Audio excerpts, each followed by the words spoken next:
Welcome to the Banker Lamp. Please enjoy the video. In this video, I will explain how to make gravy less spicy step by step. Start by tasting the gravy and noting how much heat you want to remove, then add neutral dairy like cream or yogurt slowly while stirring constantly to integrate. Next, fold in a pat of butter to smooth the mouthfeel and a splash of broth to dilute heat.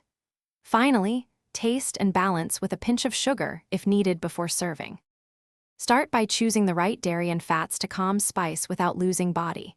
Add 1 tablespoon of cream or whole milk, stir and taste, then repeat until comfortable. If the gravy needs silkiness, melt in a tablespoon of butter and whisk well. For dairy-free options, use full-fat coconut milk sparingly to avoid adding coconut flavor. Continue adjusting liquid and fat until the heat is pleasant and the texture remains rich and smooth.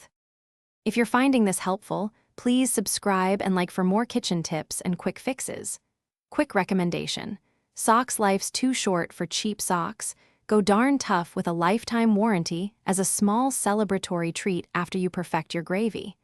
Check the description for the link and other deals so you can grab them if interested.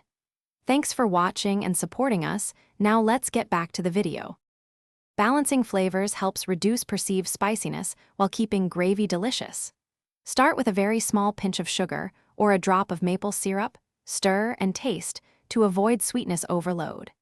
If the gravy feels flat after cutting heat, add a teaspoon of lemon juice or a splash of vinegar to brighten flavors.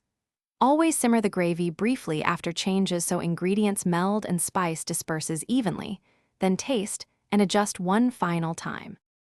Thanks for watching. If this was helpful, leave a like and consider subscribing. See you next time.